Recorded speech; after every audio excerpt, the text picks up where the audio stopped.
Bon dia, tarda, nit, nens i nenes de tot el país. Primer de tot, m'agradaria donar-vos les gràcies als que us passeu per aquest petit canal. Aquest mes de juny les adquisicions han estat poquetes, però profitoses. Aprofito per dir-vos que he aconseguit fer una mica d'espai per les noves adquisicions que van arribant i espero que us ho pugui ensenyar ben aviat en un nou vídeo al canal. I ara sí, comencem.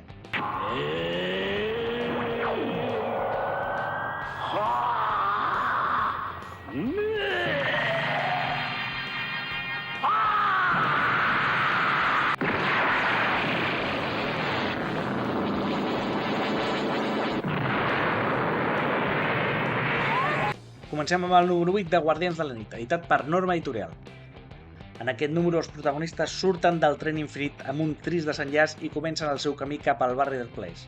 A partir d'aquí, tot el que llegiré és desconegut per a mi, ja que vaig al dia amb els capítols que s'han emès a l'SX3.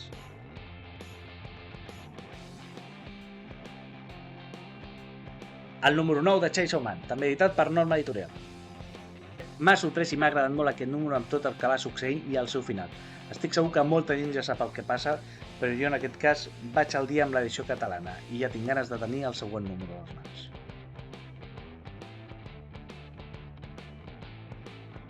M'he fet amb els dos números de les històries curtes d'en Tatsuki Fujimoto. Ja vaig comentar i recomanar tant a Instagram com aquí a YouTube Goodbye Eri i Look Back, doncs he pensat que no estaria malament fer-me amb aquests relats que va fer l'autor de Chainsaw Man i pel que he llegit fins ara no m'he equivocat. Històries curtes de Tatsuki Fujimoto, editat per Norma Editorial en castellà. Aprofitant una visita a Prades vaig apropar-me a Oso Comics per fer-me amb els dos números que em faltaven de Dynamic Heroes, el número 3 i el número 4. El desenllaç que ajunta els superherois més importants creats per Go Nagai. De Marvel tinc el número 10 d'Amanecer de X, editat per Panini Comics, en el qual es comencen a tancar històries dels mutants i a obrir-se de noves, un recull amb 6 títols al seu interior.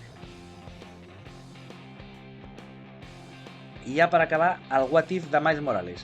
En aquest recull trobem diferents universos on en Miles no ha estat picat per l'aranya radioactiva, però obté altres poders com el del Capità Amèrica, Hulk o el mateix Déu del Tro. What If també editat per Panini Comics. I això ha estat tot. Si sou tan genials que heu arribat fins aquí, deixeu-me donar-vos les gràcies i recordar-vos les xarxes socials on ens podem trobar. Recordeu donar-hi like, donar-li el botó de seguir o no, feu coses més importants. Fins la propera, adeu!